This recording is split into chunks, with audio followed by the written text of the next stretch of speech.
Donald Trump is an enemy of himself and all of us. And he must know the EFF is not scared of him. 13 African countries rejected Donald Trump's offers, on live record. Why would entire nations turn down billions in aid, infrastructure, and power? What did Trump demand that made Africa walk away? Let's find out.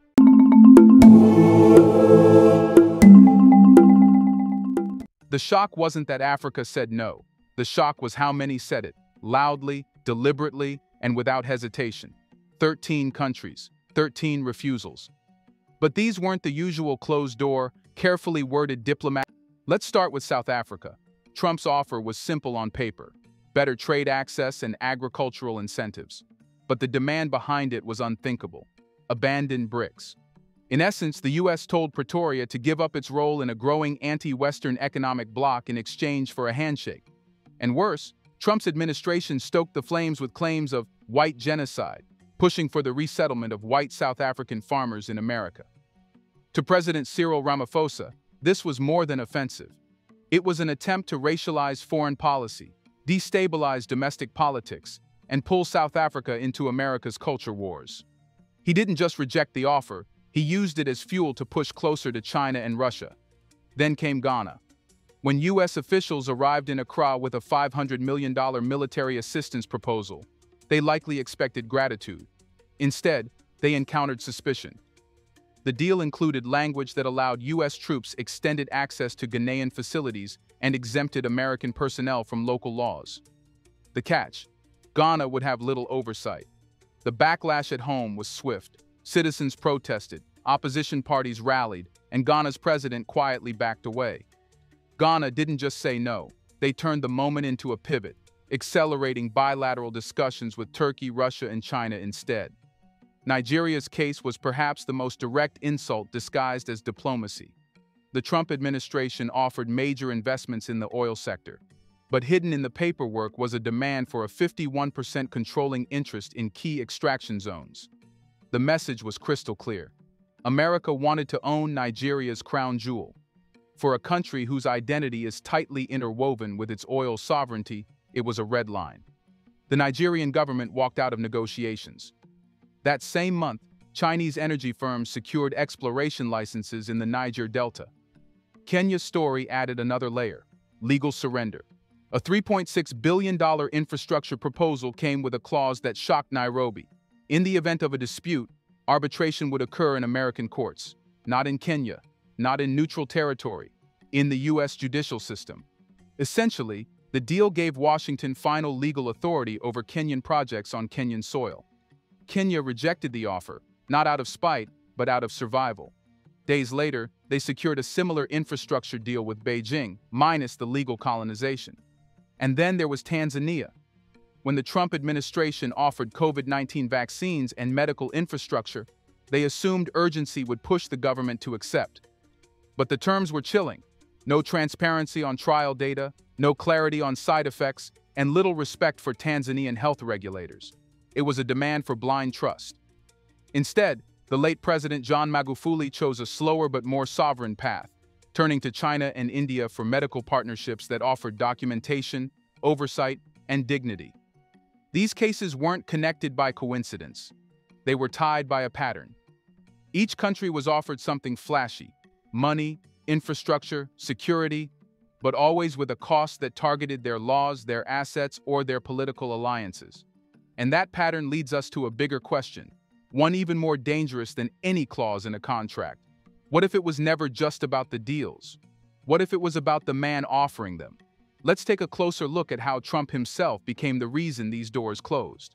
If the terms of the deals were the trigger, Donald Trump was the gunpowder. Behind every rejected offer, there was a growing discomfort not just with the fine print, but with the man. Trump didn't just underestimate Africa. He misread it, and Trump's entire approach to diplomacy was deeply transactional, almost theatrical. He treated summits like campaign rallies, press briefings like sales pitches, and partnerships like one-sided negotiations. African diplomats noticed how he addressed their presidents by first names in press events, how he interrupted or contradicted them mid-sentence, and how he used their photo ops to reinforce his America First image. Even ceremonial behavior became a red flag. In 2018, during a UN speech where he boasted about his administration's accomplishments, world leaders, including African delegates, were caught on camera laughing. It wasn't staged, it was spontaneous disbelief. That moment said everything. The room wasn't with him, it was watching him. For many African leaders, Trump was not just unpredictable, he was strategically dangerous. His administration often bypassed protocol, sending envoys with vague titles, issuing statements before consultations, and treating sovereign governments as junior partners. He once offered Sudan removal from the insurgency list, only if it recognized Israel within a fixed deadline. To African eyes, it felt more like a game show than diplomacy. And then there was the silence. During major crises affecting African nations, floods in Mozambique, protests in Nigeria, the Ebola response in the DRC, Trump remained mute or distracted. His administration rarely acknowledged these events unless they served a U.S. narrative. The absence of empathy was noticed.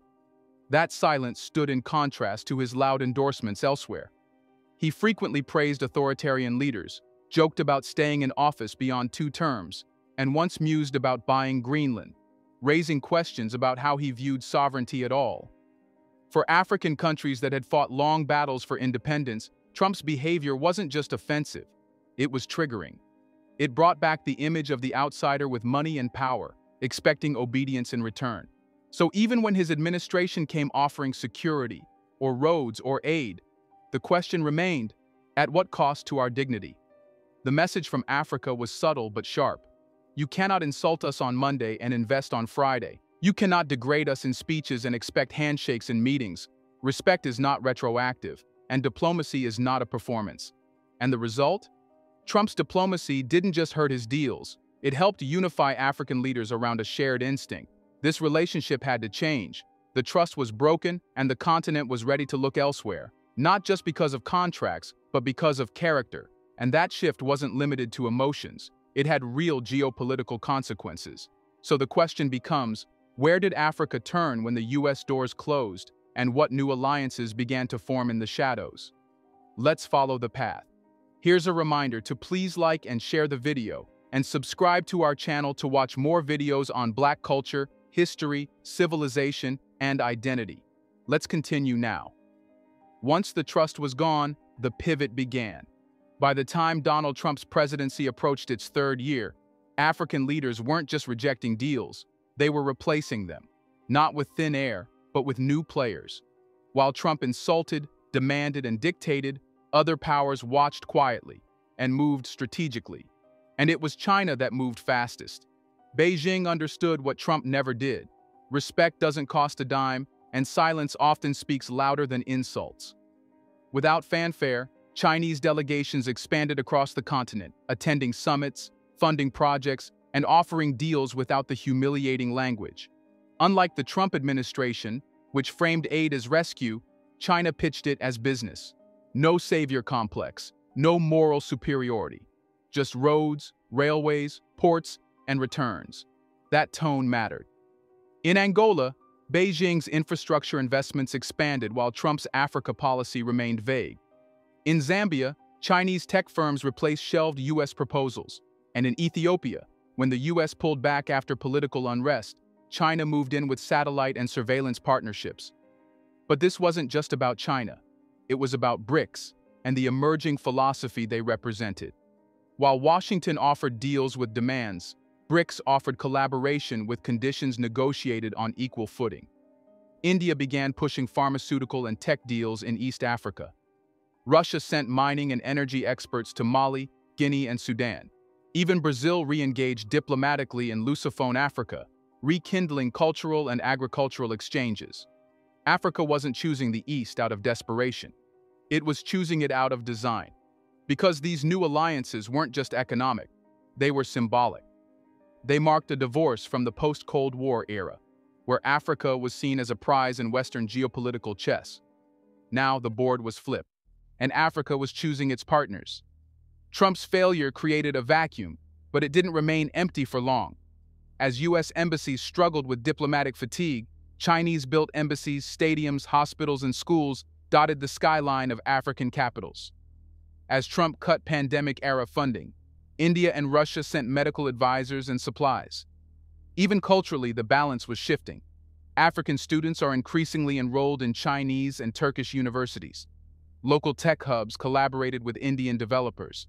And more African media outlets began broadcasting BRICS summit coverage with the same energy they once reserved for Washington briefings. This wasn't anti-Americanism, it was post-Americanism. A quiet but decisive break from one-sided dependency. And in a sense, Trump made it easier. His crude diplomacy made the alternative seem not just viable, but attractive. His rejection of climate treaties, global health initiatives, and multilateralism made BRICS look like the adult in the room. And as the US burned bridges, the East built new ones, stone by stone. It's important to note, the BRICS shift didn't come from pressure. It came from the invitation. No one told African nations to choose sides. They simply saw where they were respected and where they were not. So when Trump's term ended, it wasn't just a presidency that ended. It was an era. The era of default American influence in Africa was gone, replaced by an ecosystem of options, flexibility, and leverage. But this new alignment came with something deeper, a lesson. If a superpower can fall out of favor so quickly, what else have African nations quietly tolerated for too long? What other relationships had been one-sided? What patterns were now too obvious to ignore? It was no longer about Trump. It was about a system. And now, Africa was ready to confront that system directly. The real break wasn't with Trump. It was with history. When African countries began rejecting the Trump administration's proposals and realigning themselves with BRICS, many in the West assumed it was ideological, maybe even opportunistic. But they missed the deeper truth. These weren't just political decisions, they were historical corrections. Because beneath every rejection letter, every cold handshake, every new Chinese-funded highway, there was an old wound. Africa remembers. It remembers the scramble, when European powers carved it up like a cake without a single African at the table. It remembers forced treaties, fake borders, and stolen names. It remembers missionaries who came with Bibles and left with gold. And it remembers what came next, the so-called independence followed by debt traps, puppet regimes, IMF ultimatums, and aid that always had a catch. Trump didn't create that legacy. He just reminded Africa how alive it still was. When his administration offered deals tied to US court rulings, or demanded control over national resources, or insulted leaders in public, it wasn't new. It was familiar. It sounded like Leopold, like Rhodes, like the British East India Company. Africa had heard these voices before. This time, they just had American accents. The rejection of Trump was not just about bad deals, it was about the psychological refusal to relive the past. Consider the symbolism. Trump's team offered financial packages that would legally bind nations to US oversight, but wrapped them in terms like assistance or stabilization. To African governments, this was déjà vu. These were the same types of contracts colonial officers once used to seize land, enforce labor, or rig trade. Worse still, the cultural messaging remained just as condescending. African leaders noticed how Western media framed their refusals, not as acts of sovereignty, but as short-sighted or risky. The very act of saying no was treated as a mistake, as if independence were still a phase, not a status. And this arrogance has a cost. The more Africa pushed back, the more the West retaliated, just like old times. After rejecting Trump's offers, Ghana faced travel restrictions. South Africa endured tariffs. Nigeria saw US companies quietly exit contracts. The punishment came quickly, just not as loud as before. Yet something had changed. This time, Africa didn't flinch, because now it had options. And more importantly, it had confidence. The same continent once forced to beg for debt forgiveness was now dictating new investment terms. The same countries once used as test markets for Western products were now negotiating bilateral trade with China, India, and Brazil on equal terms. Trump was merely a trigger. The deeper reaction was against the system he represented, a Western framework that still treats African sovereignty as conditional and African dignity as negotiable. And that's why the shift isn't reversible. Because it's not a trend, it's a reckoning. Africa is no longer trying to prove its worth to the West. It's now asking the West to explain why it should be trusted at all. And that question brings us to the present moment. If history has returned and trust has collapsed, what comes next? Can Africa afford to stay in this standoff forever? Or is it already building a new foundation? Once the ghosts of the past were confronted, something remarkable happened. Africa stopped playing defense. The Trump-era rejections weren't just a symbolic rejection of a leader, they were the birth of a doctrine. Quietly, without grand announcements or flashy slogans, African nations began to build something new. A foreign policy rooted not in fear of exclusion, but in confidence of value. No more silent acceptance of lopsided deals. No more performative handshakes with condescending powers. The age of begging saw themselves on the world stage. For decades, the continent had been conditioned to think in terms of aid and survival. The West offered development in exchange for obedience. Loans came with lectures, summits were attended with hats in hand. But after Trump, African leaders saw that even when the offers came with threats, they could walk away and not collapse. And once that line was crossed, there was no going back. The refusal became a strategy. Instead of waiting for deals to arrive from Washington, capitals like Addis Ababa, Pretoria, and Accra began designing their investment models, shopping them globally, on African terms. Public infrastructure tenders now come with clauses protecting land, labor, and local ownership. Medical agreements demanded data transparency. Military partnerships require mutual legal accountability. The world noticed, China adapted, Russia complied. Even the EU began adjusting its tone, issuing more conciliatory language in recent policy papers. France, Africa's most heavy-handed post-colonial player, has faced protests, embassy attacks, and base closures in former colonies, as citizens demand a full expulsion of French presence. This doctrine of African-first diplomacy isn't isolationist, it's selective. African nations aren't shutting the world out. They're choosing who gets in and how. And the bar has risen. If a nation comes offering roads, they better come without strings. If they offer military aid, they had better come with respect. If they claim to be partners, they must sit as equals. And here's the most critical part. This shift isn't just happening at the top. It's flowing from the bottom up.